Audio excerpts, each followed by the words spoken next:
hermanos, venga, adelante. Aleluya. Gloria a Dios.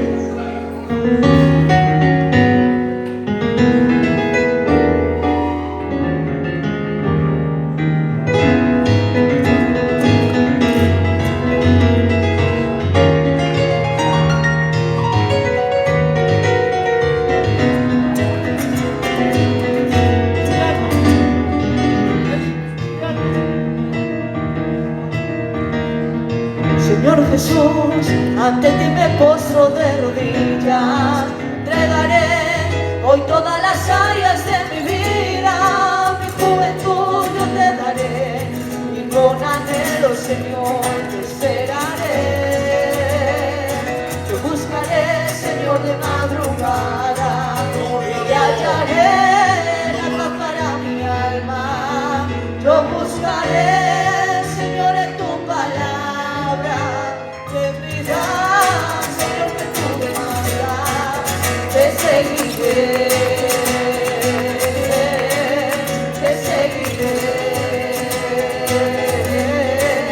Eres la fuerza que me impulsa a seguir, eres el sol de la mañana al despertar, eres la luna que ilumina esta noche, eres mi respirar.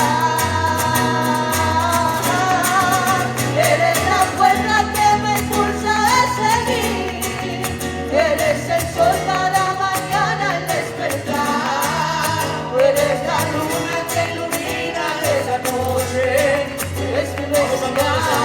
Vamos a comenzar a adorar al Señor. Adora al Señor en esta tarde. Aleluya. Gloria a tu nombre.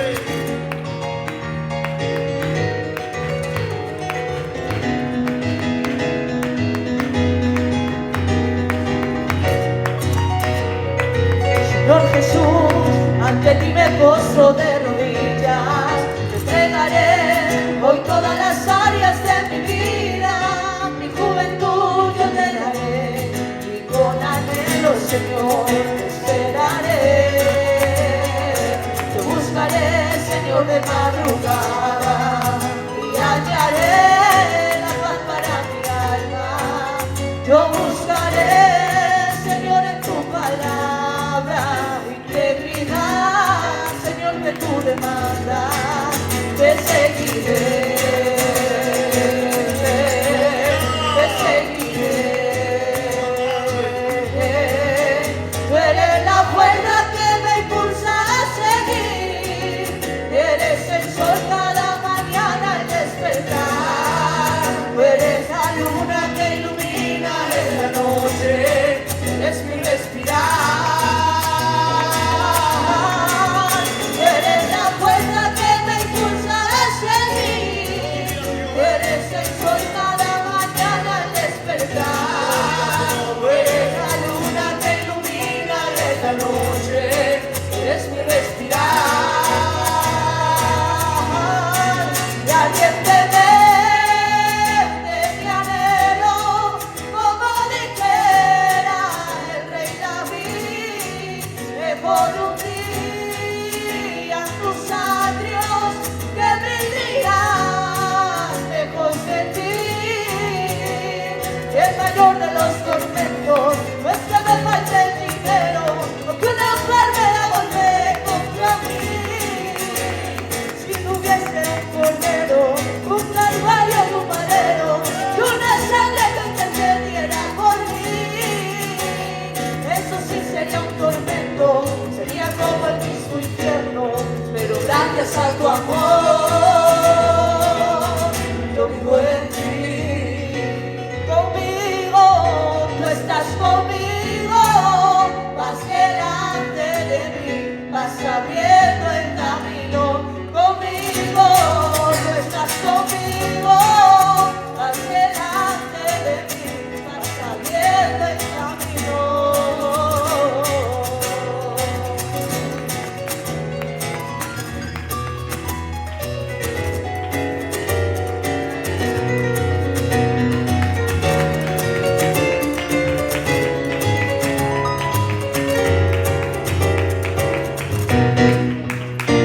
Aplaude a tu Dios en esta tarde. Gloria a su nombre. inclinar nuestros rostros a entregar este culto a las manos del Señor. Vamos a hacer la cosica rápida para darle tiempo y espacio a nuestros hermanos que nos visitan, que sean ellos en esta tarde los que se extiendan. Voy a pedir a mi padre y al tío Juan, ellos dos, presentan el culto al Señor y todas las cosas. Te adora mi vida. Gracias, Padre bueno y amado. Gloria a Dios. Estar delante de tu presencia, Señor.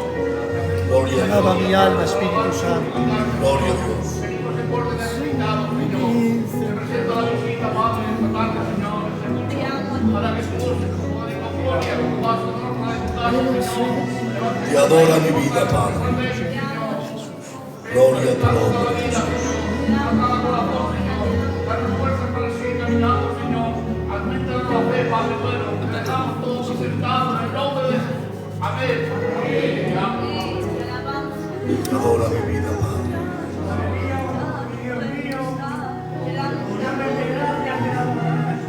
Te adora mi vida, Jesús. Bendito Dios y bendito Padre. Santo Dios de Israel, bendito seas, Espíritu Santo. Gloria a tu nombre. Te adora mi vida, Padre. Gloria a Dios. Te alaba mi vida, Jesús.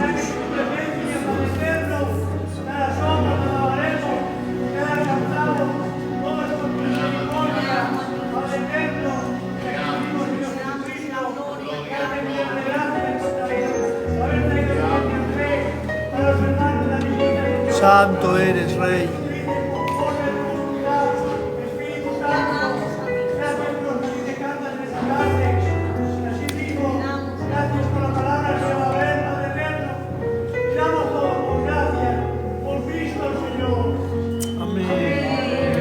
Amén, amén. Confirmamos la iglesia estas oraciones con un fuerte amén. Amén. Miren, vamos a dar un fuerte aplauso al Señor.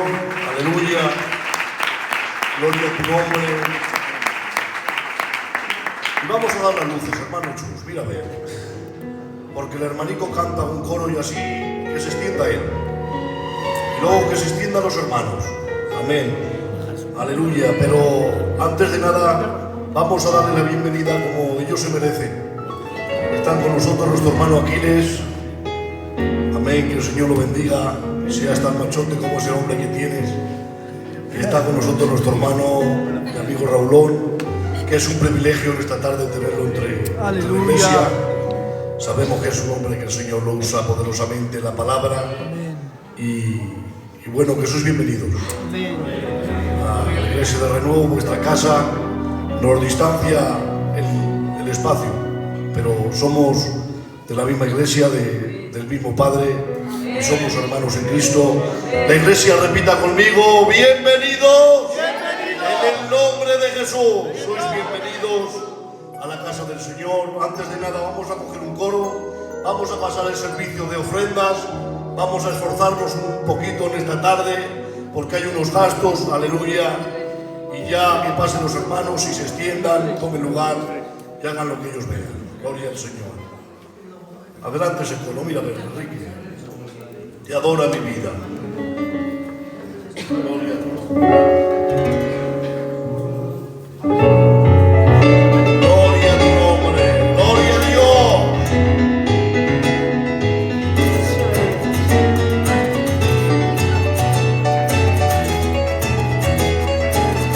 Te adora mi vida.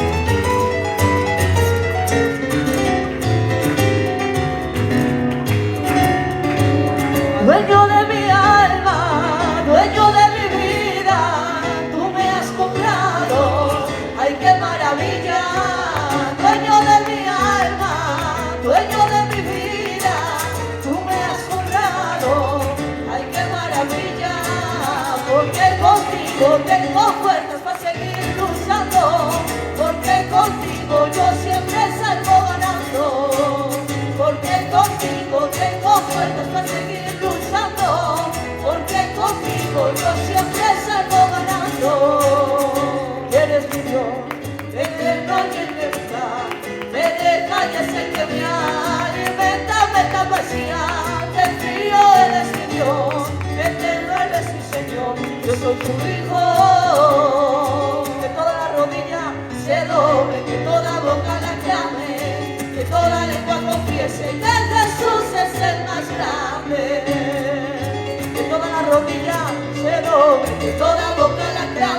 confiese que Jesús es el más grande.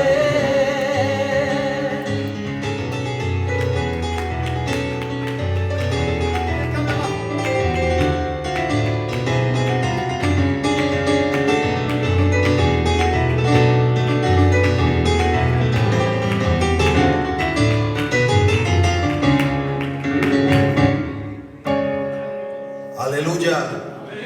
Dios les bendiga mucho.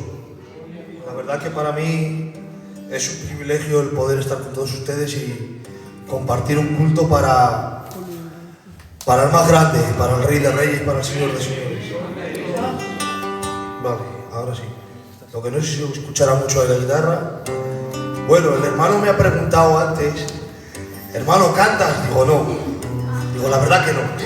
Digo, yo doy el cante, que es diferente. Pero bueno, lo que se trata es de que todo lo que se haga sea para el Señor. Yo quisiera, por favor, que apaguemos estas luces. No es por lache, es por vergüenza, ¿vale? Hay una alabanza que a mí me gusta mucho.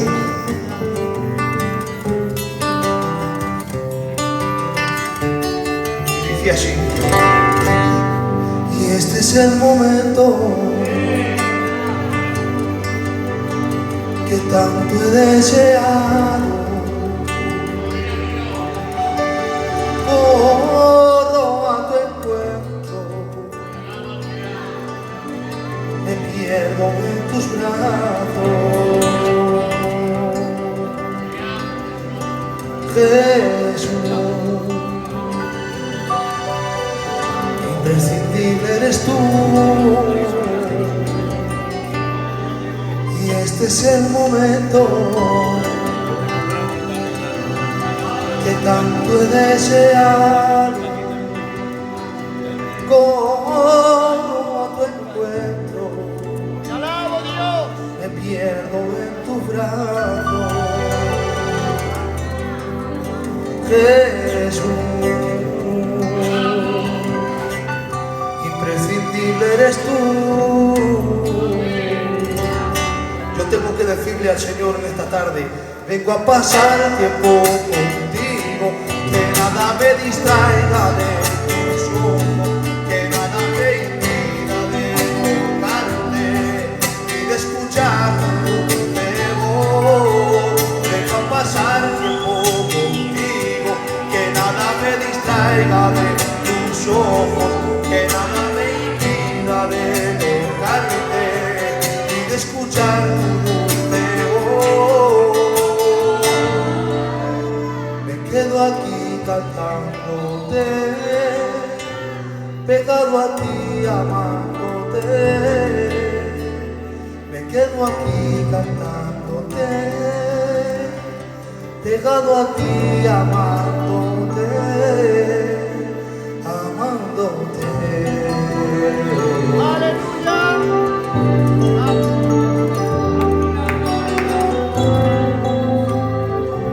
Miren, cuando... Bájame un poquito el micro, por favor. Aleluya. Cuando mi pastor me dijo, ¿qué haces el miércoles? Dije, nada, pastor. Dice, ¿te vienes conmigo a Vitoria? Digo, vale. Dice, así, sin más. Digo, sí, pastor, te acompaño donde sea. Y automáticamente el Espíritu Santo me recordaba un testimonio que pasó en mi casa hace 10 años aproximadamente, entre 9 y 11 años. Y miren, cuando mi hermano el pequeño tenía 12 años, de la noche a la mañana, hermanos, le tenían que hacer la vacuna esa que les dan, la vacuna de los 12 años, esa. Y qué casualidad, hermanos, que en vez de darle la vacuna, le hacen unas pruebas que no se las tenían por qué hacer. Llama a la médica, a mi mamá, y le dice, Raquel, tienes que venir al médico. Dice, ¿qué ha pasado? Dice, mira, nos hemos equivocado. En vez de darle la vacuna, Le hemos hecho unas pruebas que no tenían por qué hacérselas. Pero es que estas pruebas están mal, tienes que venir. Yo este testimonio es la primera vez que lo cuento en la iglesia, nunca lo he contado. Y espero hacerlo bien, ¿vale? Aleluya. Cuando mi madre va al médico de cabecera, dice, mira, en estas pruebas lo que ha salido mal es todo. La contracción de los músculos la tenemos que tener a 490. Y mi hermano con 12 años la tenía a 4.900. Y ahora le dice mi madre, ¿qué pasa? Cuéntame, dime, ¿qué es lo que pasa? Dice, mira, tienes que ir al médico, tienes que ir al hospital, te voy a mandar urgente preferente y que te expliquen allí. Mi madre va al hospital con mi hermano, a mi hermano le deja fuera porque pues eran unas pruebas serias. Y dice, mira, lo siento mucho por darte estas noticias, pero que sepas que tu hijo a los 25 años va a dejar de andar. ¿Qué estás diciendo, doctora? Dice, lo poco que viva, lo va a vivir sufriendo. Mi hermano se iba a quedar tullido poco a poco. Dice, va a necesitar muchísimos masajes, muchos médicos y va a ser una vida muy dolorosa la que va a llevar. Imagínense, ¿no, hermanos míos? Esto para una madre que tiene amor de madre, que le diga que tu hijo con 25 años ya no va a andar, que no va a durar mucho, que pronto se va a ir de esta tierra. Y ahora, imagínense ustedes, nos coge mi madre, a mis hermanos y a mí, a mi papá, y nos da la noticia. Pues imagínense qué noticia tan fuerte para nosotros, ¿no? Pero claro, a él no le podíamos decir nada, porque ¿cómo le dices a un niño de 12 años que va a durar poco en esta vida, que se va a quedar inválido y que lo que viva lo va a vivir sufriendo? Nosotros teníamos que actuar con él como siempre. Y encima es la persona más guasona del mundo entero, hermanos. De verdad. Yo recuerdo una de las veces, hermanos míos, que no sé qué me dijo por vacilarme. Y le dije, tira para allá que te pego un chuletón que te vuelvo loco. ¿Saben qué pasó? Me tuve que salir corriendo porque se me empezaron a caer las lágrimas. Yo recuerdo, hermanos, que yo me dormía llorando, me levantaba a llevar a mis hijos y todavía seguía llorando. Yo le decía, Señor, ¿por qué a mi hermano pequeño, Dios mío? ¿Él qué ha hecho, Señor, si es un niño? Pero ¿saben? Había una canción que cada vez que le decía eso retumbaba en mi mente. El problema cuando ataca un gigante fuerte, Aleluya. poderoso como el viento, un furioso huracán. Yo le decía, Señor, me siento solo y vacío, como un niño estoy perdido. Dame tú una salida a este terrible laberinto. Y miren, hermanos, yo tengo un tío que el Señor por su misericordia le usa en sanidades y milagros. Y yo le decía a mi papá, vamos a llamarle. Y me dice mi padre, no, hijo, vamos a hacer lo que dice la Biblia. La Biblia dice que el ángel de la iglesia es el pastor. Y si va a orar a alguien por él, va a ser el pastor. Y qué tonto de mí, hermanos. No ponía la mirada en Dios, perdonadme. Yo me enfadaba con mi padre y le decía, pero ¿no entiendes que el Señor haya hombres que les ha dado ese don, que Dios les usa, y a otros que no? Y tengo que decir algo en esta tarde. el Espíritu Santo que opera en mi tío opera en cada uno de nosotros. Porque aquí el único que hace milagros, el único que hace sanidades es Jesús de Nazaret. A los 2 días dice el pastor esta frase. Quédense con esto, dicen, vamos a hacer un culto para ungir a los matrimonios. Y mi padre dice, gracias Señor, porque ahí es donde tú le vas a sanar. Llega el día de que el pastor nos va a ungir y se sienta mi padre detrás y me siento yo con mi hermano. Y le digo, vamos nene, a que ore el pastor por los dos. Y él como un niño me dice, venga, vale. Cuando el siervo oró por mí, hizo una oración muy sencilla. Bendícelo, guarda su casa, su familia. Pero cuando ora por mi hermano, hermanos míos, dice, reprendo toda enfermedad que haya en su cuerpo en el nombre de Jesús.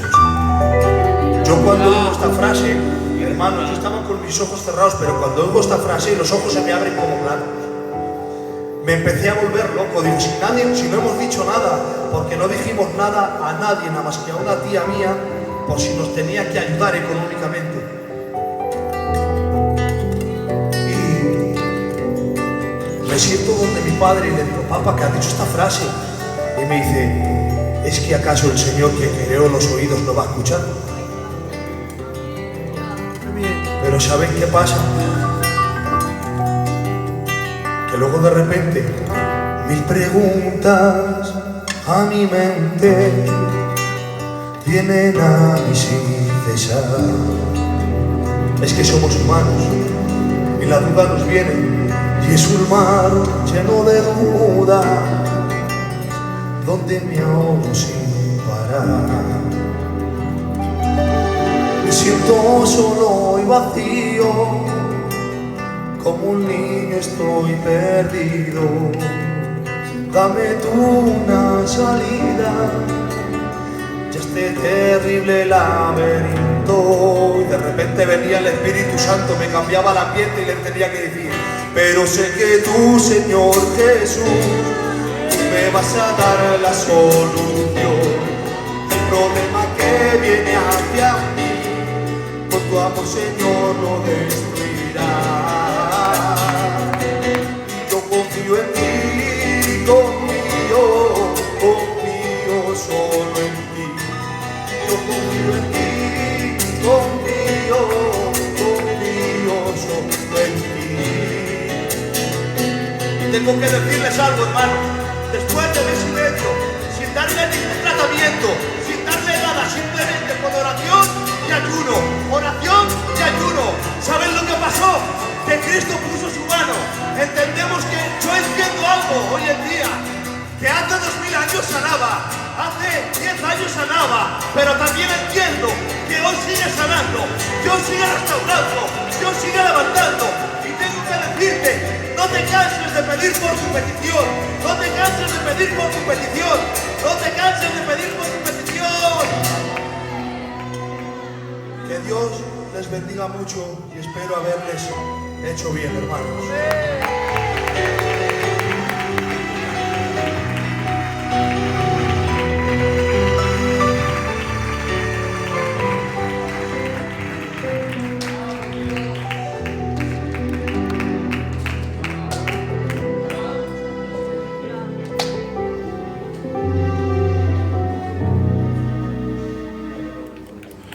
Te alabo, Dios.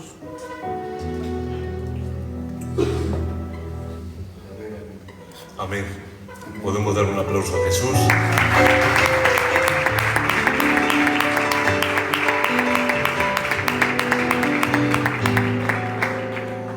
Bueno, me gozo mucho en esta tarde de estar con vosotros y deseo que la gracia de Jesucristo esté en vuestros hogares. Amén. Lo que estoy viviendo hasta ahora me es de bendición y espero en esta tarde también ser bendecido y ser de bendición para el pueblo de Dios. ¿Puedo coger esto, verdad? Amén. Amén. Quítame el reloj, por favor.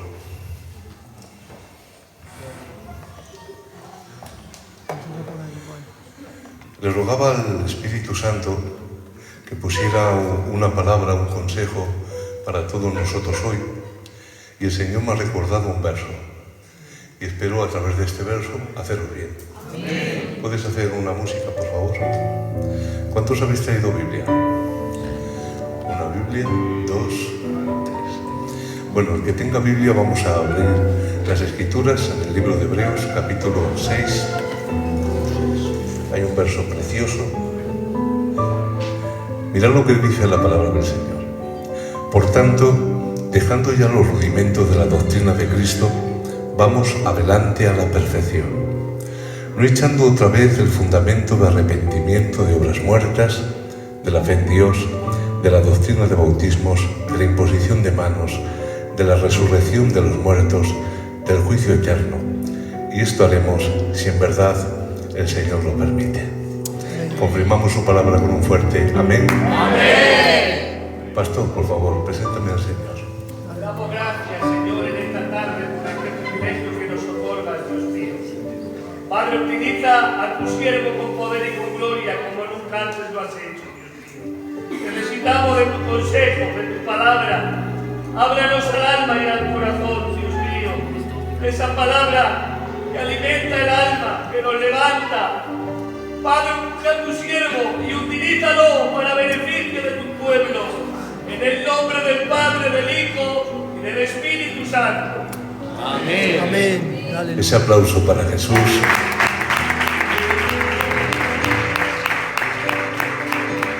Amén. Por tanto, dejando ya los rudimentos de la doctrina de Cristo, vamos adelante a la perfección. El autor de Hebreos está seguro de que el progreso en la vida cristiana es imprescindible, nos es necesario. Cuando en este verso habla de perfección, no está implicando un conocimiento completo, sino simplemente una mayoría de edad en la fe cristiana. Y esto tiene dos implicaciones. La primera tiene que ver con la mente. Quiere decir que conforme una persona va avanzando en la edad, en el tiempo, en el Señor, debe de tener cada vez más una comprensión más profunda de la fe en Cristo Jesús.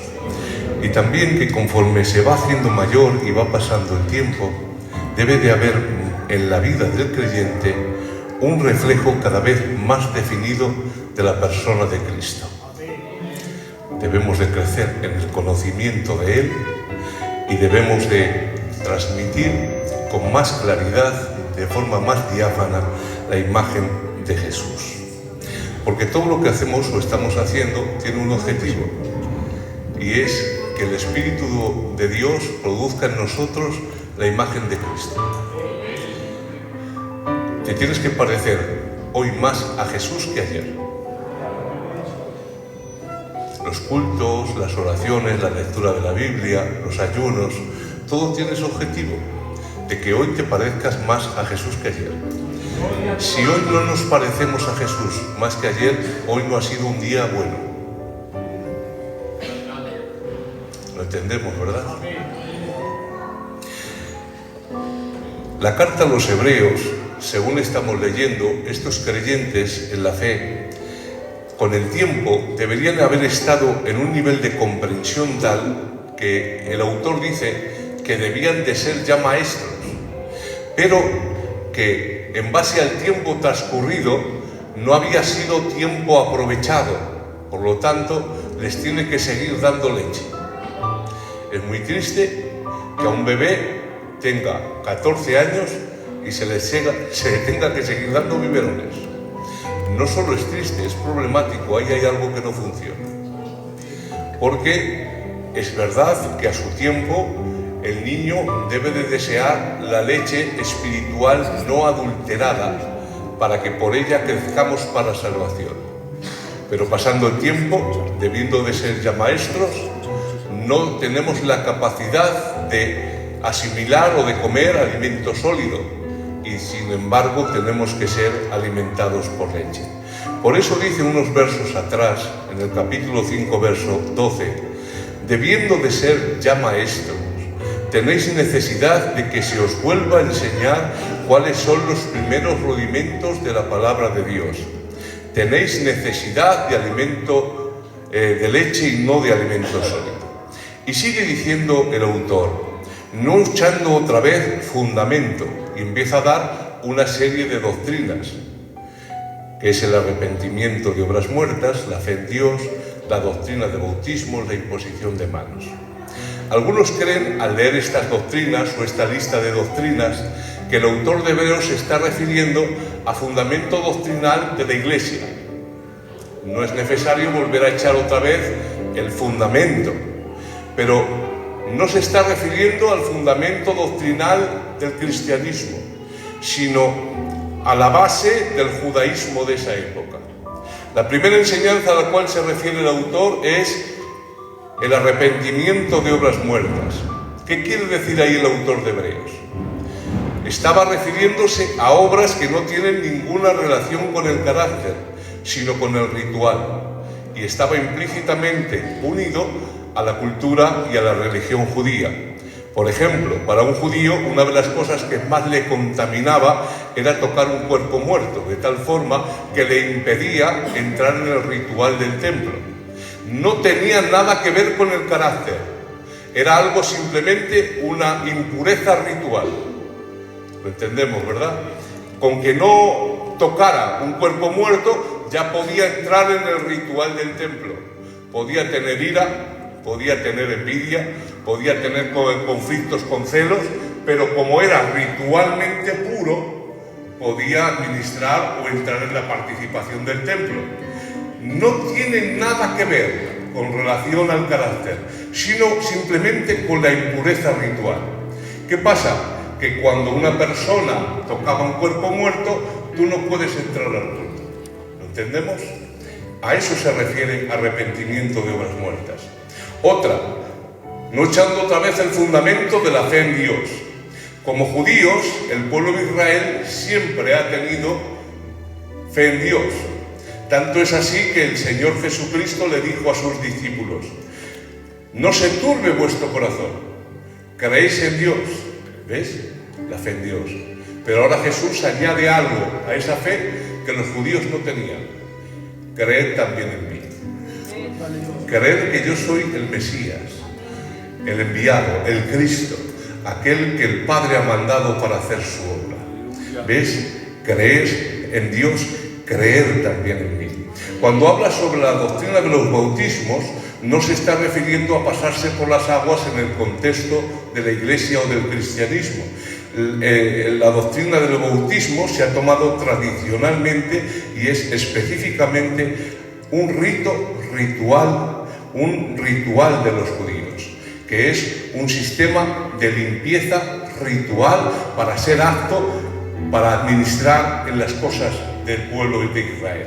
Cuando hablan de la imposición de manos, no está hablando o refiriéndose que el pastor o los siervos te pongan las manos para orar por ti, sino otro tipo de imposición de manos. Volvemos a lo mismo, es una doctrina de los judíos, judaica. Había tres tipos de imposición de manos en el Antiguo Testamento. A la que se refiere por el contexto es el tipo de imposición de manos donde el sacerdote imponía las manos sobre una víctima y había una transferencia simbólica del pecado. Ustedes saben que en uno de los rituales judíos había dos sacrificios. A uno se le imponía las manos y de forma simbólica todo el pecado del pueblo era transmitido a ese animal y después se le soltaba al desierto. A este tipo de imposición de manos se está refiriendo, a una simbólica transmisión de pecados. En la doctrina de la resurrección de los muertos y del juicio eterno, esas doctrinas fueron ya enseñadas en el Antiguo Testamento y fueron creídas por los judíos. Pero bajo el cristianismo y bajo la revelación de Jesucristo, el Señor y los apóstoles dieron una nueva luz y un nuevo enfoque a estas doctrinas que en el Antiguo Testamento ya se conocían, pero que fueron perfectamente reveladas en el Nuevo. Había un problema que había en el tiempo de los hebreos, que iban camino a esa perfección. Estaban sufriendo una persecución extrema. terrible. Les estaban matando por ser cristianos. Ustedes saben que los emperadores romanos, como una forma de unificar al imperio, utilizaban la religión. Lo saben, ¿verdad? Es por esto que establecieron la adoración al emperador. Y esa adoración al emperador era obligatoria, porque vuelvo a decir que con una población de más de 150 millones de personas, la religión era utilizada por el Estado romano como una forma de dominio, de unificación del imperio. La única religión que estaba eximida de la adoración al emperador era la religión judía. ¿Qué pasa? Que el cristianismo, al ser una secta que salió del judaísmo, no se le permitía esa excepción. Tenían que adorar al emperador. De ahí sale ese pasaje de 1 de Corintios capítulo 10 que dice: cualquiera que confesare que Jesucristo es el Señor, ese es salvo. Algunos falsos maestros y falsos profetas que tergiversan y tuercen la palabra de Dios para su perdición, están enseñando en base a ese pasaje que todo lo que tú confieses, todo lo que tú decretas y declaras, pues eso se hace realidad en tu vida. Porque el que confesare con sus labios que Jesucristo es el Señor, ese es salvo. El Señor reprenda todo lo malo. Pero aquí no está hablando del poder de la confesión, ni de la confesión positiva, ni de la declaración. Te lo digo de forma muy sencilla. El creyente no tiene poder en sí mismo. Puedes declarar lo que te dé la gana y confesar todo lo que quieras, que te vas a ver en las mismas. Y si tanta fe tienes, empieza a declarar que no vas a pecar. Vaya, vaya. Ya que tienes fe, declara que no vas a pecar. Pero todo está enfocado en dinero, en riquezas, en prosperidad, porque lo que mueve a estas personas no es la fidelidad a Dios y a su palabra, sino la avaricia que nace de un corazón que no ha sido llevado a los pies de Cristo. Entonces, ¿qué pasa? En la palabra que Jesucristo es el Señor es Kyrios, que es la forma griega del Nuevo Testamento de llamar a Yahvé en el Antiguo Testamento. ¿Y qué pasaba? Que aquí no tenía nada que ver con la confesión positiva, con el decretar, con el declarar, o que en tu boca hay un milagro. ¿Qué va a haber un milagro en tu boca? La Biblia nos dice que en nuestra boca veneno de áspides hay en nuestros labios. Ni uno justo, ni uno. El mejor de nosotros tiene un lobo dentro. Y no digáis amén. ¿En tu boca hay un milagro? No, en mi boca no hay un milagro. En mi boca hay veneno, hay pecado. Es la manifestación externa de un corazón corrompido que se ha desviado de Dios. Todo lo bueno que hay en mí es de Él. Amén. Bien. Aleluya. Entonces, ¿qué significa este pasaje? Muy sencillo. Cogían a los cristianos y les decían: o dices que el César es Kyrios, es Dios, es el Dios del Antiguo Testamento y le adoras, o te corto la cabeza. ¿Y sabes lo que decían los cristianos? No, el César no es Kyrios, el César no es Dios, solo Jesucristo es el Señor. Lo que estaban diciendo ese pasaje es que los cristianos estaban dispuestos a dar su vida antes de reconocer que no había otro Dios que Jesús. Por eso dice: el que confiesa con su boca que Jesucristo es Dios, ese es salvo. No tiene nada que ver con el decreto. Vuelvo a decir, el Señor reprenda esa falsa doctrina. Y esto es lo que pasaba en ese tiempo de Hebreos. Cogían a los cristianos y bajo pena de muerte les obligaban a blasfemar el nombre de Jesús. ¿Y qué pasaba? Que estos hebreos de la carta que hemos leído, todos habían salido de un contexto judío. De ahí las doctrinas que hemos hablado, los rudimentos doctrinales. Que esas doctrinas habían sido enfocadas, ampliadas y definidas bajo el mensaje del Nuevo Testamento.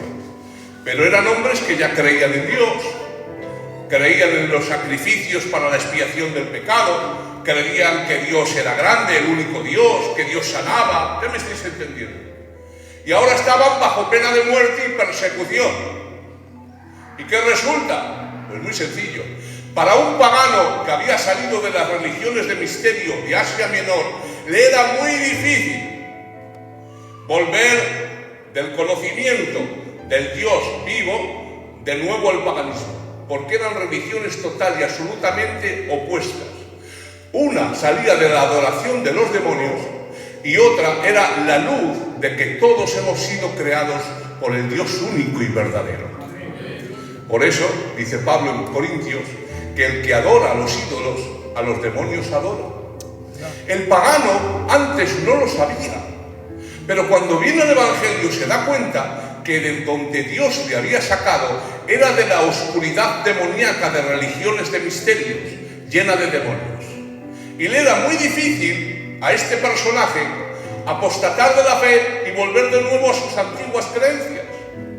Aunque le quisieran matar, aunque le quisieran cortar la cabeza, pero para estos judíos no le era tan difícil. ¿Por qué? Porque ustedes me van a entender. Compartían con el cristianismo muchos de los fundamentos doctrinales, aunque esas doctrinas habían sido enfocadas, iluminadas y ampliadas bajo el prisma del Nuevo Testamento. ¿Y qué pasa? Que para ahorrarse la persecución, el desahucio de las casas, el hambre, el ser renegados por la sociedad, algunos pensaron que no estaba mal volver de nuevo al judaísmo y decir, bueno, es verdad que Cristo es el Mesías, vengo al culto, pero nosotros también creemos en Dios bajo los auspicios del judaísmo. Creemos en Dios, que Dios sacó a Israel de Egipto, creemos que Dios es poderoso, creemos que hay un ritual para perdón de pecados. Entonces, lo complicado que era para un pagano volver hacia atrás y apostatar de la fe, para estos judíos, pues no les parecía tan difícil. Bueno, volvemos de nuevo al judaísmo, volvemos a la sinagoga, adoramos a Dios, leemos la palabra, porque escuchad, en este tiempo casi no había Nuevo Testamento. O sea, el creyente leía el Antiguo. Por eso dice Pablo a Timoteo, sé que desde la niñez has seguido y adorado a Dios y tienes la misma fe que tu abuela y que tu madre y que eres sabio en las Sagradas Escrituras. ¿A qué Escrituras se refiere? Al Antiguo Testamento, que son justamente los libros que leen los judíos. Entonces, pastor, ¿para qué me van a tirar de la casica? ¿Para qué me van a cortar la cabeza? ¿Para qué van a pasar hambre mis hijos? Pues volvemos al judaísmo, no nos persiguen estos romanos que están locos, ya lo decía Asterix y Obelix, ya lo conocéis. Decía Obelix, estos romanos están locos. Nos volvemos de nuevo a la sinagoga y ya está. Pero había un problema. El problema es que cuando tú querías volver a la sinagoga habiendo sido cristiano, para ser readmitido en la sinagoga te obligaban a dar 3 pasos. Primero, tenías que negar que Jesús era el Hijo de Dios. Tú quieres estar en la sinagoga, tú tienes que renegar públicamente y decir que Jesucristo no es Dios. Segundo, tienes que declarar que su sangre fue justamente derramada en la cruz como la de un malhechor. Y tercero, tienes que atribuir, como hicieron los fariseos de su tiempo, que todos los milagros y moveres que hizo fueron inducidos y producidos por los mismos demonios. Porque esa es la blasfemia contra el Espíritu Santo. Acusar a Jesús de que no era el dedo de Dios quien hacía los milagros, dice sea el Espíritu Santo, sino tú, por el poder de Belcebú, haces todas estas cosas.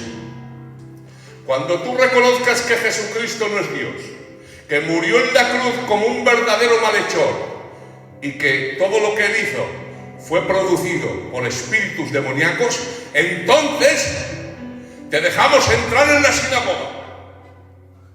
Y algunos lo hicieron para evitar la persecución. Pensaban que no pasaba nada. Vuelvo a decir, al compartir fundamentos de fe y de doctrina con el judaísmo, dijeron, ¿qué más da, chico, adorar a Dios en el culto que ir a la sinagoga? ¿Qué más da? No nos tiran de la casa, chico, no nos cortan la cabeza, los niños no lo pasan mal. Pero, hermanos, cuando una persona voluntariamente apostata de la fe de esta manera, os digo lo que dice la Biblia, lo que sucede.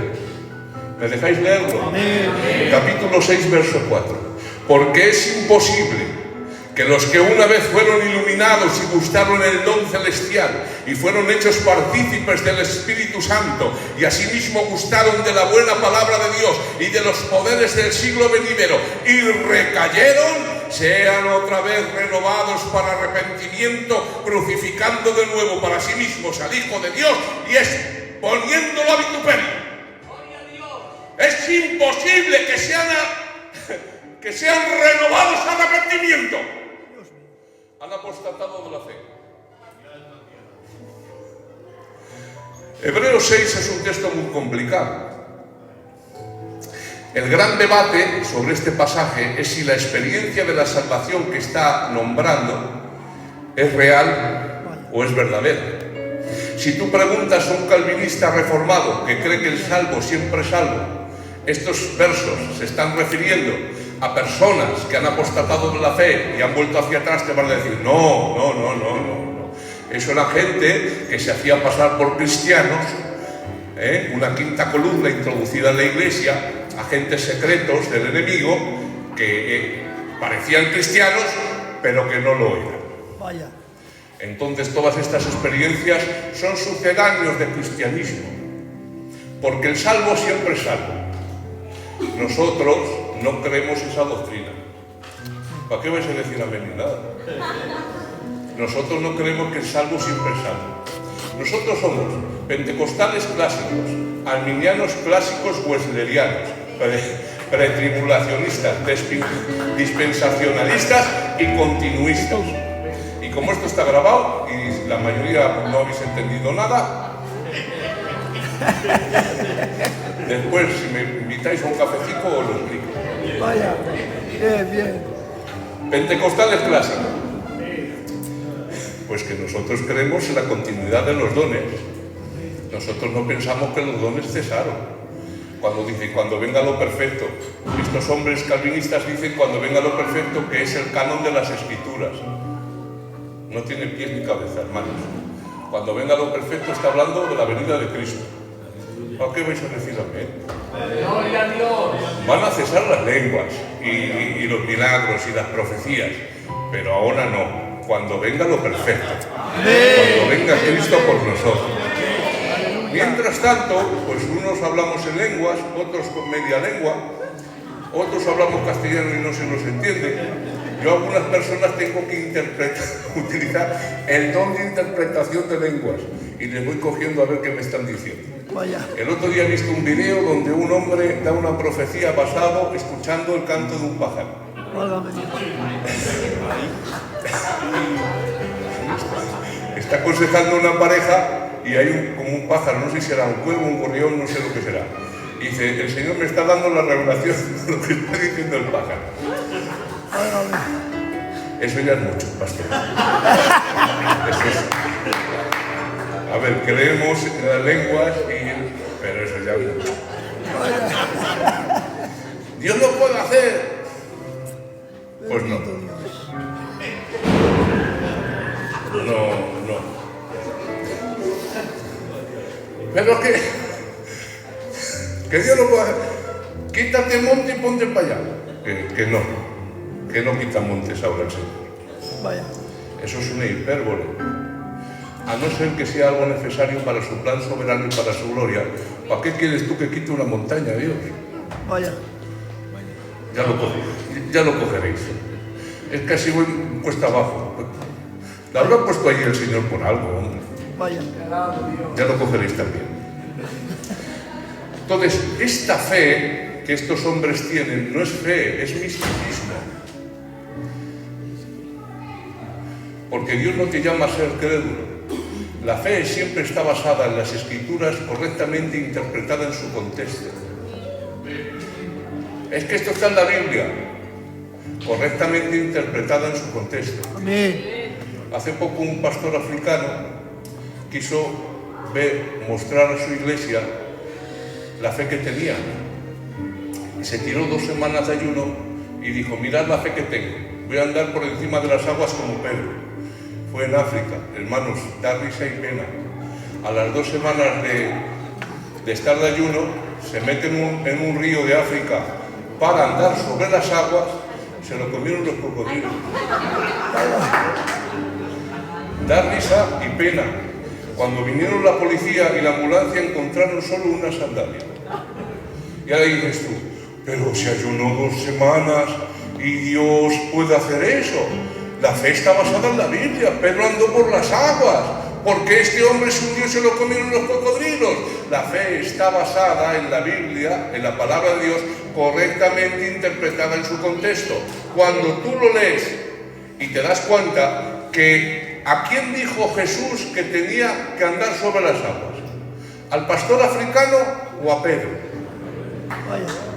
Se lo dijo a Pedro, hijo mío, no te lo dijo a ti.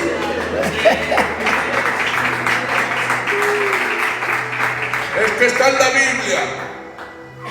2.535 sectas hay en el mundo y todas basadas en la Biblia.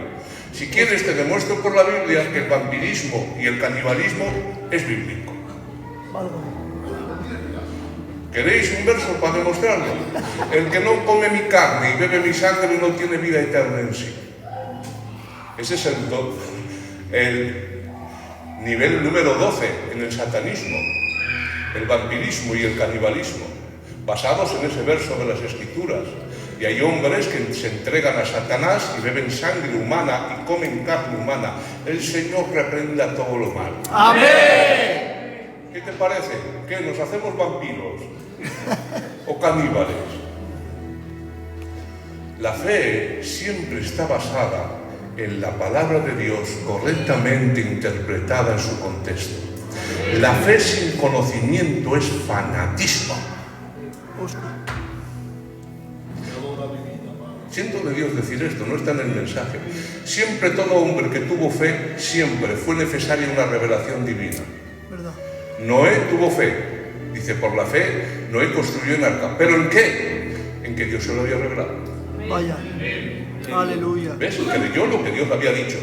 Esas palabras que Dios, habiendo hablado muchas veces y de muchas maneras a los padres por medio de los profetas, en estos posteros tiempos nos ha hablado a través de su Hijo, a quien constituyó heredero de todo, porque en asimismo hizo el universo, el cual siendo el resplandor de su gloria, la imagen misma de su sustancia, y quien sustenta todas las cosas por la palabra de su poder, y habiendo efectuado la purificación de nuestros pecados por medio de sí mismo, está sentado a la diestra de la majestad de Dios en las alturas, hecho tanto superior a los ángeles por cuanto le da mayor nombre que ellos.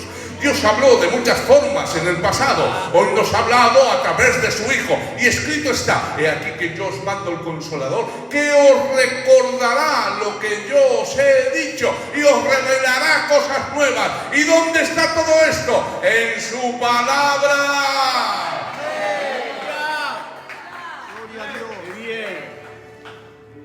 Su palabra es la voz de Dios. Amén. Santo. Entonces, ¿qué pasa? Nosotros creemos en la continuidad de los dones, somos arminianos clásicos wesleyanianos, pues el movimiento pentecostal, tal y como lo conocemos en 1906, salió del movimiento de santidad de Wesley. ¿Ves? Somos arminianos wesleyanianos. Tenemos casi las mismas doctrinas, pero diferimos en algunos lados. Somos pretribulacionistas. Creemos que nosotros no pasamos la tribulación. Amén. Que Cristo viene y nos arrebata. Amén. Aleluya. Tenemos una interpretación dispensacional de las Escrituras. Y por supuesto, somos de Dios. Amén. ¿Por qué vais a decir amén? Nada. Que somos de Dios. Amén. Entonces nosotros no creemos lo que dicen estos hombres llamados calvinistas reformados, que creen que el salvo siempre es salvo. Son nuestros hermanos en la fe, pero no coincidimos con ellos en esta doctrina. Entonces, si preguntas a un arminiano clásico, ¿Estas personas pueden ser renovadas a arrepentimiento? O sea, ¿se pueden arrepentir y ser salvas después de haber apostatado así? Nosotros creemos que no. Por eso es tan serio lo que estamos hablando. Una persona que apostata de la fe de esta manera, ya no se puede.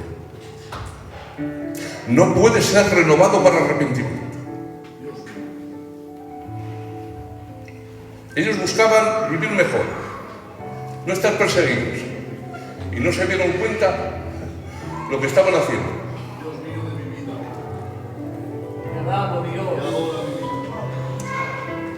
Estos hombres, nosotros creemos que dice iluminados, gustaron del don celestial, partícipes del Espíritu Santo, de los poderes venideros.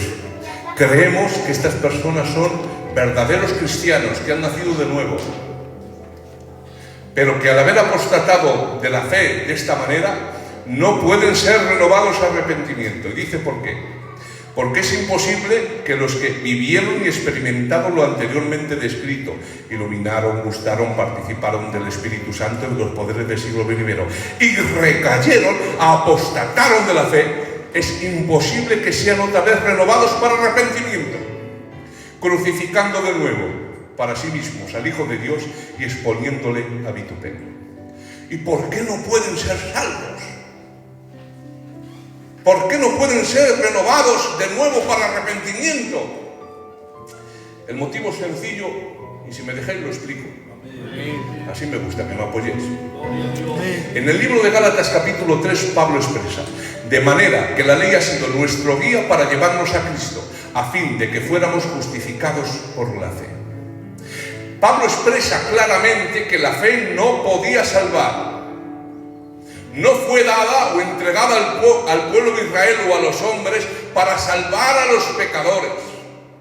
Solamente tenía una función, y era manifestar que el ser humano era pecador. Nada más. El problema nunca fue de la ley, porque la ley era santa, pura y buena. El problema era nuestro, que estábamos vendidos al pecado, sujetos a esclavitud de una naturaleza pecaminosa que jamás desaparece de la persona. Nunca. Es más, Pablo lo expresa: miserable de mí, ¿quién me librará de este cuerpo de muerte? Había una sentencia romana terrible en aquellos tiempos en el cual a un preso o a un reo en ocasiones se le encadenaba a un cuerpo muerto. Y cuando le encadenaban a un cuerpo muerto, un día, 2 días, 3 días, con respeto, ese cuerpo muerto se empezaba a pudrir. Pero el que estaba vivo no podía liberarse de él. ¿Cuánto tiempo creen ustedes que el vivo moriría por lo que estaba haciendo el cuerpo muerto? Por la corrupción que emanaba de él. Así dice Pablo: ¿quién me librará de este cuerpo de muerte? Estoy encadenado a un cuerpo corrupto que me está corrompiendo constantemente. ¿Cómo podré ser libre de él? Romanos 8:1. Mas la ley del Espíritu de vida. ¡Aleluya! ¡Gloria a Dios! El Espíritu Santo. ¡Gloria!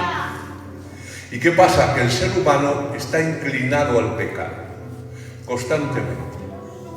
Voy a decir una palabra, no os extrañéis.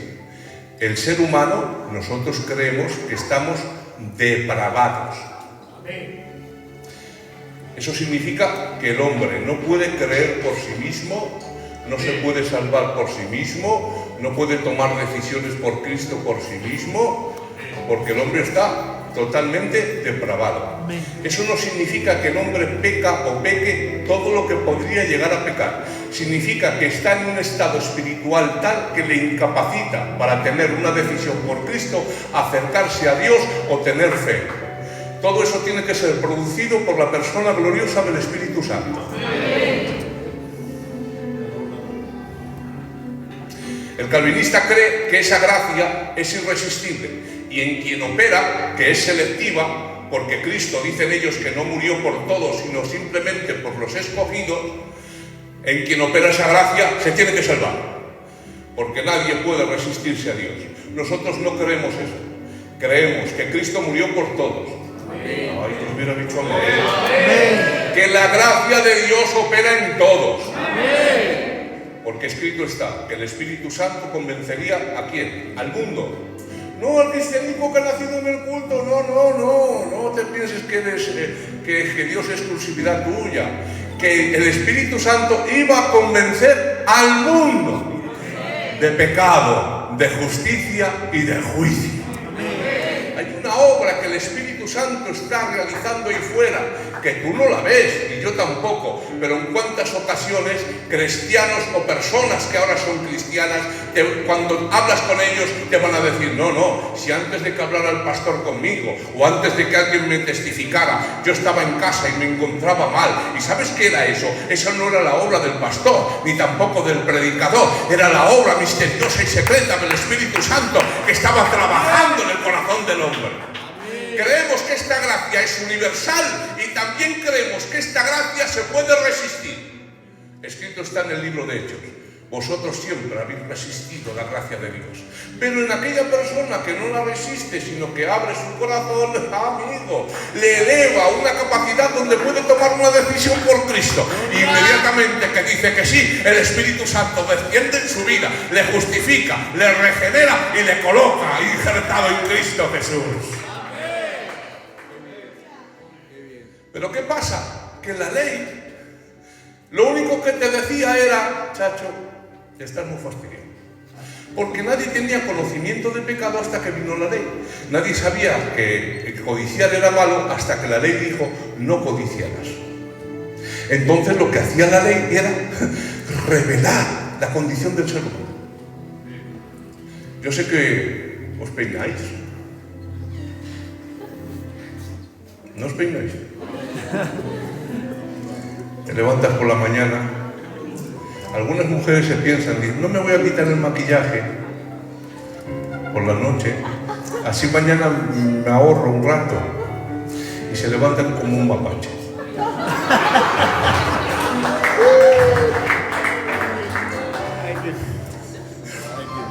Te levantas por la mañana y ¿a dónde vas? Y te miras en el espejo. El espejo tiene mala sombra. ¿Qué mala sombra tiene el espejo? Y ahí dices, ¿y por qué? Porque me dice cómo soy. Me miro y dice, Raúl, qué mal te has quedado. Qué pena de mí. Pero te quita el espejo el maquillaje que tienes para aquí como un mapache. Te peina, te lava, te echa el rímel así. Te lava, simplemente te dice cómo estás.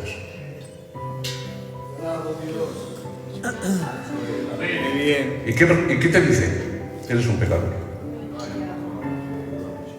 No te puedes salvar. Ya sabes tu destino eterno. Porque el que quebranta un mandamiento de la ley, quebranta a todos.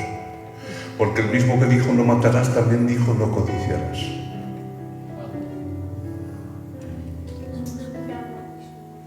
Y dice el texto un poco más. La ley fue un ayo que nos llevó a Cristo. ¿Qué era ese ayo? En las casas romanas, sobre todo las que eran nobles, tenían dinero, cuando nacía un niño, lo entregaban a un esclavo que se le llamaba pedaigago, que de ahí sale la palabra pedagogo, que es aquel que enseña. Pues ese esclavo tenía como labor enseñar al niño unos rudimentos de comportamiento. Te lo explico. Niño, no muerdas la mesa.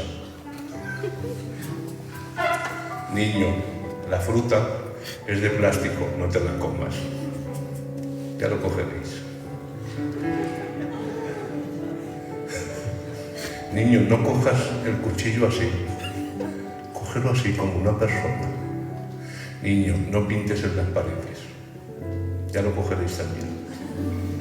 Iba el esclavo detrás del niño para enseñarle unos rudimentos. Pero llegada una edad, ese esclavo no estaba capacitado para transmitirle o enseñarle nada más. ¿Y qué es lo que le hacía? Le llevaba, era un ayo, a Cristo. Cuando este esclavo no podía enseñarle nada más al niño, lo cogía de la mano y hacía lo que hacéis todos los días, y es llevarle a la escuela. Porque por mucho que quieras al hijo, no puedes enseñarle todo lo que él necesita saber. Tienes que llevarle a un maestro, tienes que llevarle a alguien que sí sabe educarle, tienes que llevarle a alguien que le muestre el camino de la vida. Y entonces, ¿qué hacía la ley? La ley no podía salvar, por cuanto era débil por la naturaleza pecaminosa. Solamente decía lo feo, los pecadores y los desviados que estaban. Pero ¿qué hacía la ley y el esclavo? Cogía y le decía: hijo mío, yo no te puedo salvar, solamente te he mostrado que estás condenado, pero te voy a llevar a uno que murió por ti en la cruz del Calvario y derramó hasta la última gota de la sangre. Y cogía la ley y te llevaba ¿a dónde? A Cristo. Y aquel que acepta a Cristo, aquella persona es salva. Por eso la ley fue un ayo que nos llevó al Señor. No nos podía salvar, pero la ley fue aquel que nos llevó a donde aquel que sí podía salvarnos. Por eso cuando tú te lavas por la mañana y te ves tan sucio, tan pecador, tan feo en el espejo, ¿pero qué pasa? Que debajo del espejo hay un lavabo. Y lo que no puede hacer el espejo, puede hacer el lavabo. Por eso dice el libro de Apocalipsis que Cristo, por su sangre, hemos sido lavados y limpiados. La ley era un espejo que nos mostraba el pecado, pero debajo del espejo había un sacrificio, había un cordero inmolado, había una sangre que clamaba mejor que la de Abel, y esa sangre sí tiene poder para limpiarnos.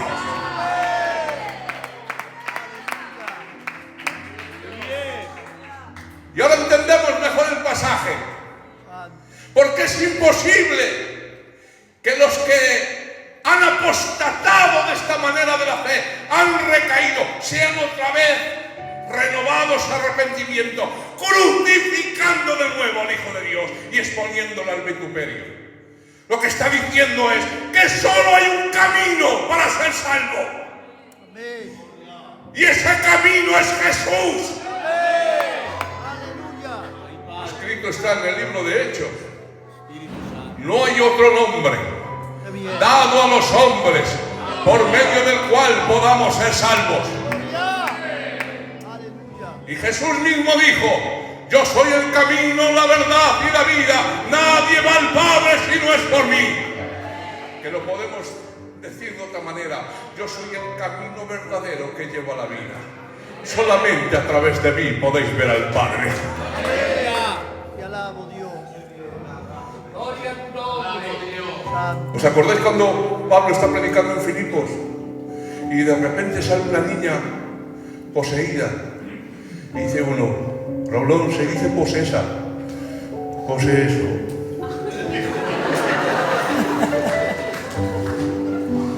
Y sale diciendo: varones, escuchad, estos hombres os predican el verdadero camino de salvación. Escuchadles. Esa niña o esa mujer daba mucho dinero a los amos porque en ella había un espíritu de adivinación. En los originales de Pitón, que era una deidad griega, como un lugar donde iban para intentar adivinar el futuro. Ya te lo digo yo, Satanás no sabe el futuro. ¿Por qué me hizo decir amén? Satanás no te lee la mente. Amén. Satanás no te puede echar maldiciones. Habéis visto pastores, me dijeron hace tiempo: mira, Raulón, mira, una guerra de bola de dragón. Y se veía a un brujo y a un pastor. Y el brujo le hacía una bola de dragón. Y el pastor hacía... Y el pastor reprendía. Y el brujo... Nada más verlo digo, eso es mentira. Ay, ¿por qué lo sabe? No, pues porque no, Satanás no puede tocar al Hijo de Dios. Aleluya. Por eso las fantasías de la falsa guerra espiritual.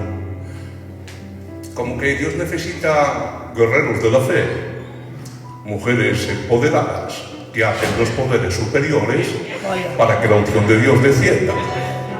Pues perdóname que Dios no te necesita, mujer empoderada, ni tampoco a ti, guerrero de la fe. Que a veces nos vemos como caballeros de la brillante armadura y en realidad somos como aquel libro, el caballero de la armadura oxidada. Y ya lo cogeréis.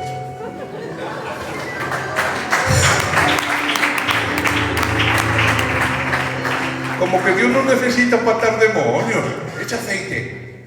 Qué pena de aceite. Por los cultos, por los bancos. Uno alquilaba un helicóptero para echar aceite por los aires. Marchas por Jesús, subir a montañas, atar principados. Ana Méndez, que es una bruja literalmente, con un grupo de intercesores de alto nivel estratégico, ahora son moñas, pero qué nombres ponen más bonitos. Si es algo parecido a los CIA, a los comandos. Pues dice que se pusieron trajes de buzo, se metieron bajo el agua y empezaron a reprender a los demonios principados submarinos. Seguramente Nemo y sus amigos huyeron.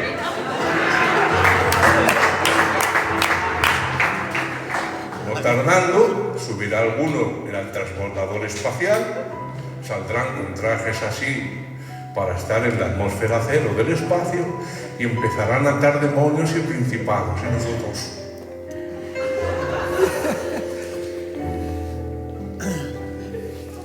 Dios no nos necesita.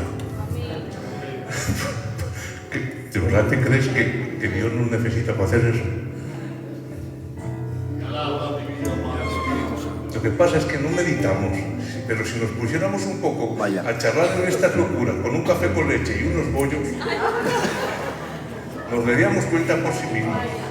¿Verdad? Lo que pasa es que no meditamos y tomamos poco café con leche y bollos. Bueno, no, eso no, pero no meditamos.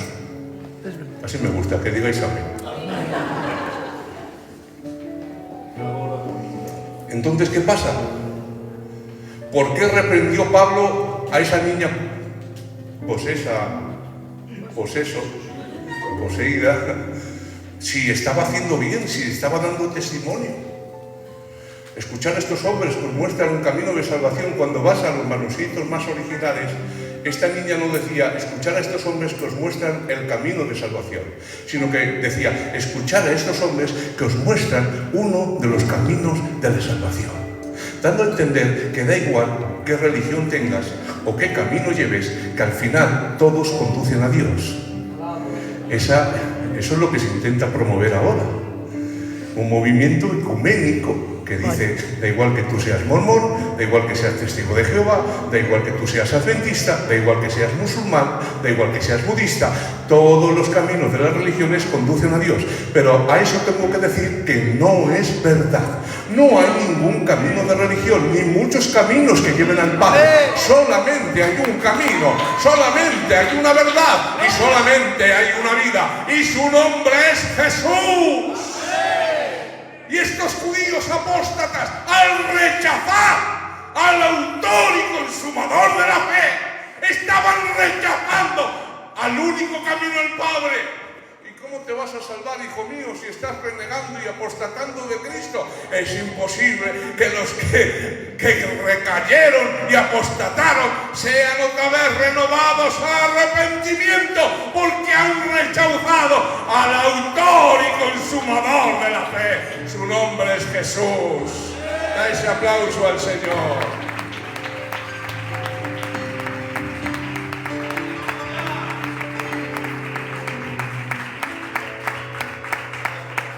Podían salvarse.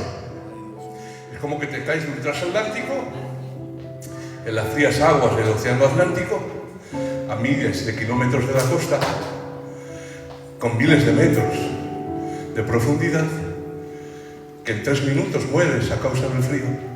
Te tiran un salvavidas y tú lo rechazas. ¿Cómo se va a salvar una persona? Es imposible. se han rechazado a la única por medio de cual podemos ser salvos.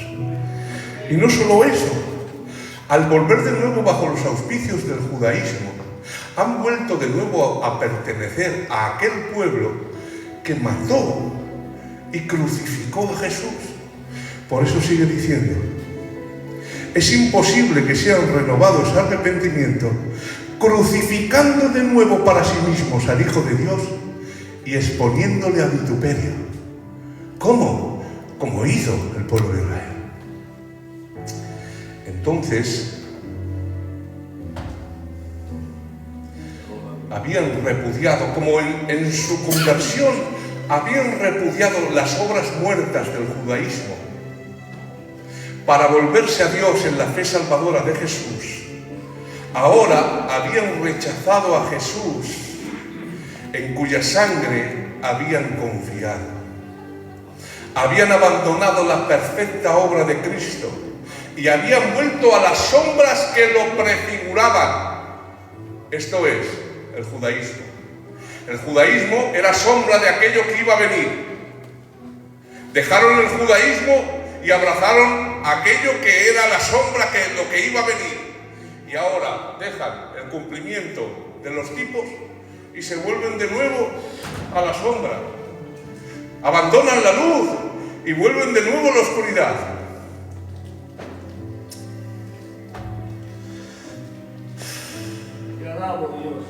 Por eso dice Hebreos 10 que a los que han caído en este tipo de apostasía no hay ningún sacrificio por el pecado.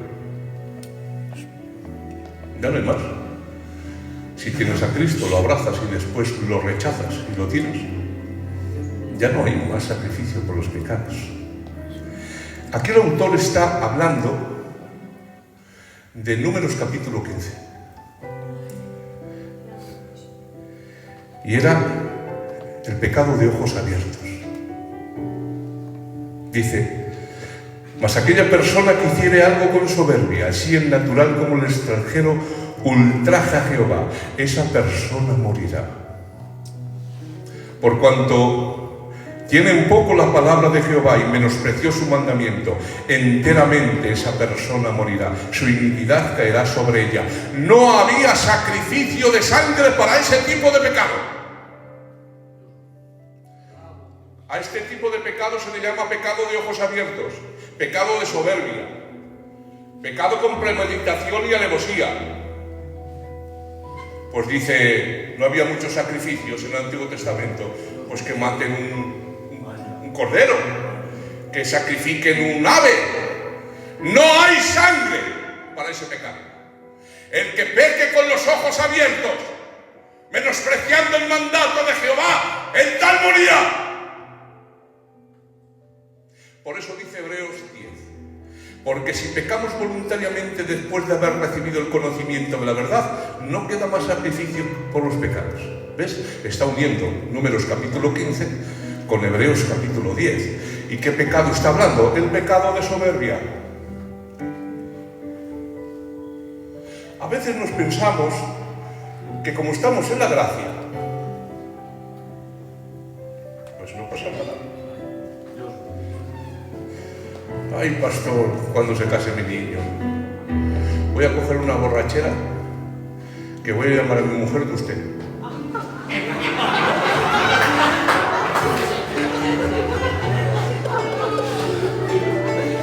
Pero mi niño se casa en noviembre.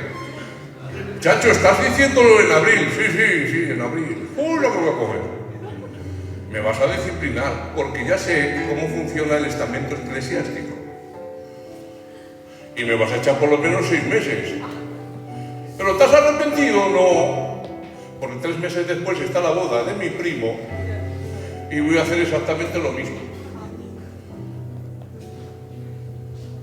Te disciplina el pastor.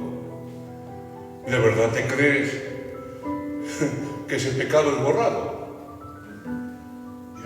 Una religión que no perdona el pecado no puede salvarte.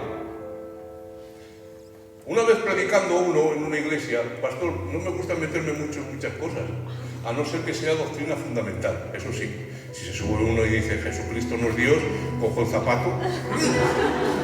Mi zapato tiene un poder, tiene el poder de ir, dar, golpear y volver. Pero mientras sean cosas que no son de fundamento, pues cada uno predica como puede, chico, ¿qué hacemos?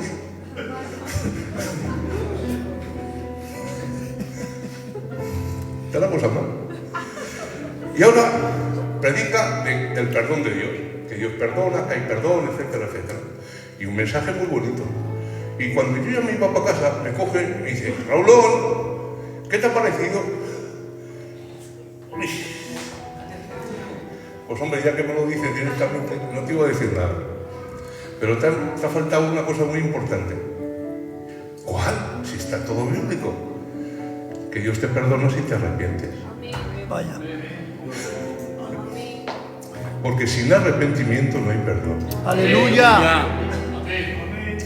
David cometió el error de traer a Absalón después de matar a su hermanastro sin que Absalón se hubiera arrepentido. Y cuando estuvo cerca de su padre se rebeló contra él y produjo una guerra civil. Dios no comete el mismo error. Aleluya. No trae a aquellos que se han marchado por el pecado sin que antes se hayan arrepentido. Qué bien. Gloria a Dios. Por eso el hijo pródigo tuvo que arrepentirse, ver su propia condición, saber lo que había hecho. Y estando allí, dijo, ¿cuántos jornaleros en la casa de mi padre tienen abundancia de pan y aquí yo perezco de hambre? Ya sé lo que haré. Iré a mi padre, volveré a casa y le diré, Padre, he pecado contra el cielo y contra ti, hazme como uno de tus jornaleros. Y pensándolo, cambio de pensamiento, cambio de sentimiento y vuelta a Dios. Hay algunos que se piensan que el arrepentimiento es una vuelta de 360 grados. Y hermanos, una vuelta de 360 grados es que estoy aquí, doy la vuelta y vuelvo a estar como estaba. Vaya. A lo mismo, a la borrachera de mi hijo. No es un cambio de 360 grados, es un cambio de 180 grados. Por eso dice Pablo a los tesalonicenses, ¿cómo os volvisteis de los ídolos al Dios verdadero? Amén. Aleluya. Qué bien. Santo. Hace tiempo me preguntaron, Raulón, ¿qué es el verdadero arrepentimiento? Mira, el verdadero arrepentimiento es que tuviéramos el DeLorean con el condensador de flujo. No sabéis de qué estoy hablando, sé que sois jóvenes la mayoría. Una máquina del tiempo. Eso sí, una máquina del tiempo. Las leyes actuales de la física no dicen que está prohibido ir atrás en el tiempo. O sea, no hay ninguna ley física en la actualidad que enseñe que no se puede ir hacia atrás en el tiempo. Pero vamos a imaginar que nosotros podemos hacerlo. ¿Y qué es el arrepentimiento? Es que si pudieras meterte en una máquina del tiempo, volver hacia atrás, para volver a tomar la decisión de lo que lo hiciste o no lo hiciste, es que te doliera tanto en el corazón que no lo hicieras. Amén. Aleluya. Eso es arrepentirte.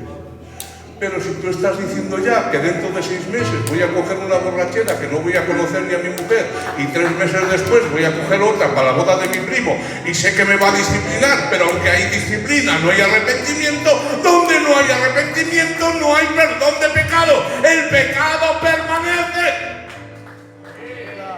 Y aquí no pasa nada. ¿Y de verdad te crees que hay sacrificio para ese tipo de pecado? Por eso dice un poquito más adelante, en el Números 15, si una persona pecare por yerro, ofrecerá una cabra de 1 año para expiación. ¿Qué es el pecado por yerro? Que no me he dado cuenta, que fui llevado por las circunstancias, que la naturaleza pecaminosa fue más fuerte que yo en ese momento, que me faltó la fe, que tuve una duda, que no tuve el nivel de espiritualidad a la cual ardeo, que no tuve la fuerza necesaria para aguantar. Y es el pecado que te levantas por la mañana, vas a aparcar, viene un señor, te golpea en el coche y encima que tienes la culpa, que se ha saltado esto, sale del coche a pegarte. Y vas tú y le sueltas. pónmelo tanto. Ay, el hermano Raulón, si le ha pegado un bofetón a un amigo. Venía a pegarme, chico. La Biblia dice que hay que dar una mejilla a la otra. Pero en ese momento no me sujeté. ¿Has pecado? Sí. ¿Hay sangre para ese pecado? Sí. Sí, es verdad. Una cosa es eso, y otra cosa es que me den el coche, no diga nada porque está el pastor, los obreros y los hermanos, vuelva a casa, coja la matrícula, llame a un amigo que tengo, un policía, oye, que uno que me ha dado en el coche, sí, vive en tal calle, coja un bate de béisbol, a los 2 días vaya a su casa y le dé un palizón. Eso ya no es debilidad, eso es premeditación. Y eso estoy demostrando que quizás no he nacido de nuevo. Y ya lo cogeréis. Pero si va al culto, si le escucha el mensaje, hombre, también le gustaba a Herodes el mensaje. Y le decía, predica, haz milagros, ya huiré acerca de ti. Claro, hasta que se puso de juerga, se puso borracho, y en un momento de desenfreno carnal, cuando bailó la hija de la mujer que no era suya, le ofreció hasta la mitad de su reino. ¿Quién iba a pensar que esa demonia poseída iba a pedir la cabeza del fiel siervo y profeta de Jehová en una bandeja? Y por haber dicho eso y estar borracho, cortó la cabeza a Juan y se la dio a esa macabra mujer y a su madre. ¿Qué te piensas tú? ¿Que no gusta el mensaje? Hombre, por favor, si hay pocas cosas que entretengan más.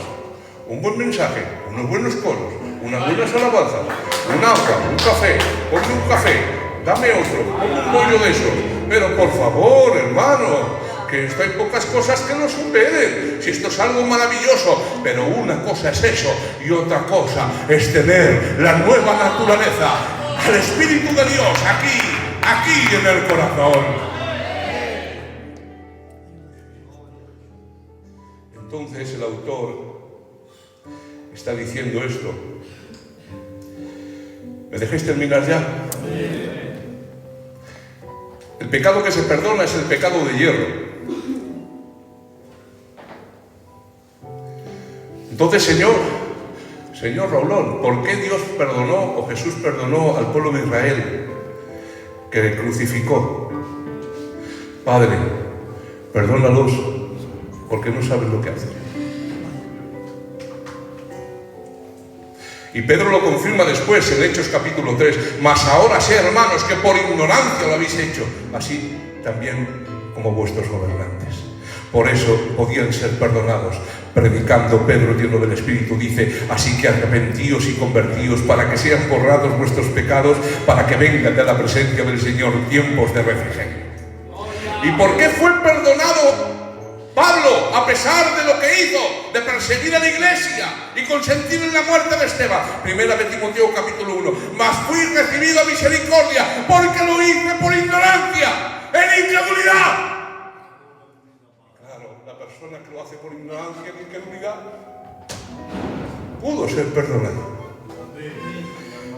Entonces este tipo de pecados no entra en la apostasía de Hebreos 6 y capítulo 10. Por eso los de Hebreos 6 no pueden ser perdonados y este otro tipo de pecado sí puede ser perdonado. Mirad, hermanos, la actitud es un factor decisivo. ¿Me dejáis terminar con esto? Por eso Pedro, a pesar de que cometió una especie de apostasía, no era la de Hebreos 6 y capítulo 10. ¿Por qué? La palabra apostasía significa volver hacia atrás. Fijaos lo que dice Jesús. Simón, he aquí Satanás os ha pedido para zarandearos como a trigos, pero yo he rogado por ti para que tu fe no falte. Y una vez vuelto, ¿ves? La palabra apostatar significa volver hacia atrás. Pedro se había marchado, pero ese pecado de Pedro no fue como el de Hebreos 6 ni Hebreos 10. Fue un pecado de debilidad. Se vio rodeado por todos, calentándose en un fuego extraño, y le dijeron: viendo lo que estaban haciendo con su maestro. ¡Tú eres de ellos! Y dijo, no, yo no soy. ¡Sí, tú eres! ¿Qué hablas? Y juró y blasfemó. ¿Pero qué dice Jesús? Una vez vuelto. Te ha faltado la fe. No eres tan fuerte como crees. Por esto el consejo de las Escrituras nos dicen que cuando somos tentados, no te des tanto tono. Vaya. Huye. Aleluya. Cuando la circunstancia externa produce en ti una tentación interna, no, tu mandato o tu orden no es aguantar, es huir. Amén. Aleluya. Por eso, cuando Jesús dice, no nos metas en tentación, no significa que Dios nos tiente, porque Él no puede ser tentado por el mal, ni Él tienta a nadie. Cada uno es tentado según su propia concupiscencia, que es atraído y seducido, y eso da luz al pecado, y el pecado, siendo consumado, da luz a la muerte. Lo que está dando a entender Jesús en el Padre Nuestro, no nos metas en tentaciones, no permitas que nos coloquemos en situaciones donde podamos ser tentados y arrastrados por nuestra naturaleza humana. Si Dios te sacó del alcohol, no bebas. Si Dios te sacó de la juerga, no vayas con tus primos. Aleluya. Si Dios te sacó de la ludopatía, no eches una monedita. Porque tú mismo te estás colocando en un lugar donde estás siendo tentado. Y te voy a decir algo. Tu moralidad no puede con tu mala naturaleza. Tu educación no puede con tu mala naturaleza. Tu buen vivir de gitano no puede con tu mala naturaleza. Tu mala naturaleza ha corrompido la mente, ha corrompido los sentimientos, ha corrompido la voluntad. La inclinación del yo siempre es a lo malo. Por lo tanto, tu deber no es colocarte en lugares donde seas tentado. ¡Huye!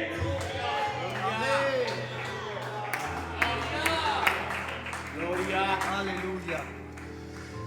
Entonces hay un tipo de apostasía de la cual Dios sí que nos puede sacar de los pelos. Por eso dice Santiago, hermanos, si alguno de entre vosotros se ha extraviado de la verdad y alguno le hace volver, sepa que el que haga volver al pecador del error de su camino salvará de muerte un alma y cubrirá multitud de pecados. Aleluya. ¿Ves? No es lo mismo que Hebreos 6 y Hebreos 10. Nos podemos desligar de la vid, la cual es la fuente de toda vida. Podemos ser cortados y cuando se corta el sarmiento se seca. ¿Puede el Señor a esas personas volverlas a injertar? Sí. Romanos capítulo 8, verso 1. Hemos sido injertados, dice una de las versiones, en Cristo Jesús. Aleluya. Por eso dice que el pueblo de Israel, capítulo 10 y 11, fue cortado. Fue cortado. Siendo la natural, fue cortado. Y la silvestre fue injertado, siendo hecho partícipe de la rica sangre del olivo. Porque si somos salvos por fe, el arminianismo clásico nos enseña que podemos ser cortados por incredulidad. Por eso las admoniciones constantes al peligro de apostasías en todo el libro de Hebreos. No permitáis que vuestro corazón se endurezca por el engaño del pecado. Podría darse el caso de que una persona crea que está bien en Dios y sin embargo no esté tan bien como cree. Sí, podría darse el caso. Mirad lo que dice Pablo en 2 de Corintios capítulo 13. ¿Qué pasa? Que de aquellos que gradualmente han dejado de vivir según la fe, pero no la han repudiado tan drástica ni tan públicamente como Hebreos 6 y Hebreos 10. De forma gradual. Examinaos a vosotros mismos si estáis en la fe. Probaos a vosotros mismos. ¿O no os conocéis a vosotros mismos que Jesucristo está en vosotros, a menos que estéis reprobados? O sea, que hay un estado del creyente en el cual él crea que está bien, pero no está bien. se ha ido desligando. ¿Y qué estado es este? Un estado de endurecimiento por el pecado. Cuando estamos permitiendo pecado de forma consciente en la vida, el pecado tiene un efecto cauterizador en la conciencia. Por eso dice la Biblia, conciencias cauterizadas. ¿De dónde sale? Cuando a las bestias se las marcaba con un hierro al rojo. ¿Usted por qué siente esto? Que se está tocando. ¿Por qué siente frío o calor? Porque hay miles de terminaciones nerviosas en su piel que le dan la sensación de lo que le está sucediendo en su entorno. Pero cuando usted pone un hierro al rojo, lo que hace ese hierro al rojo es quemar todas las terminaciones nerviosas y se le forma un tejido cicatrizado que no siente nada. Esa es la conciencia cauterizada. Aquella persona que está permitiendo y consintiendo el pecado en su vida, y poco a poco el creyente se va deslizando y endureciendo, pero su estado es inconsciente, es el de Sansón. Me levantaré y haré de nuevo como hizo en las otras ocasiones, y dice la Biblia, y no se dio cuenta que el Espíritu del Señor se había apartado de él. Te alabo, Dios. Examinaos a vosotros mismos si estáis en la fe. Probaos a vosotros mismos. ¿O no os conocéis a vosotros mismos que Jesucristo está en vosotros, a menos que estéis reprobados? ¿A qué se está refiriendo? ¿Al engaño del pecado? Hebreos dice, capítulo 12, mirad bien, no sea que alguno deje de alcanzar la gracia de Dios, que brotando alguna raíz de amargura se estorbe y por ellos muchos sean contaminados. Mirad bien, raíz de amargura. ¿Por qué? Porque Esaú se sentía muy seguro de su primogenitura. Decía, yo soy un fiera. Yo soy el primero de la casa de mi papá. La bendición va a ser para mí. Pero ¿qué resulta? Que este Esaú había vendido la primogenitura por un plato de lentejas.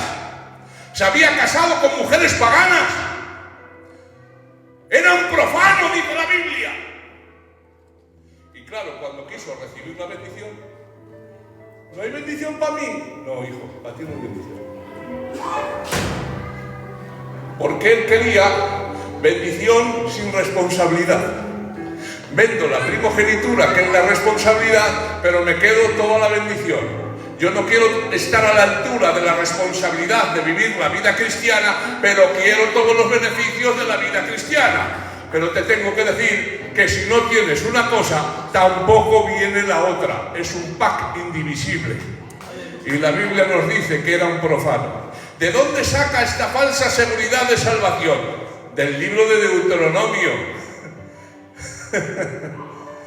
Mirad, hermanos, qué pasaje. Capítulo 29. No sea que haya entre vosotros varón o mujer cuyo corazón se aparte hoy del Dios vivo. No sea que haya en medio de vosotros raíz que produzca hiel y ajenjo, y suceda que al oír estas palabras de maldición, él se bendiga en su corazón diciendo, tendré paz aunque ande en la dureza de mi corazón. Es sencillo. Maldiciones por la desobediencia. Y dice a mí no me toca. Esto no me toca. Tendré paz aunque ande en la dureza de mi corazón, porque soy israelita, soy descendiente de Abraham, voy al culto toda mi vida. Oye, perdona, ¿qué es esto que estás haciendo que no hablas a fulano? Ah, pero eso no es para mí. Aunque yo ande en la dureza de mi corazón, esto a mí no me toca. Dios a mí me va a bendecir. No me van a venir las consecuencias de tener este pecado en práctica. Pues hermanos, la Biblia nos dice que debemos vivir según la piedad. Aleluya. Una fe no produce un cambio de comportamiento, no es fe. ¿Y para qué vais a decir amén?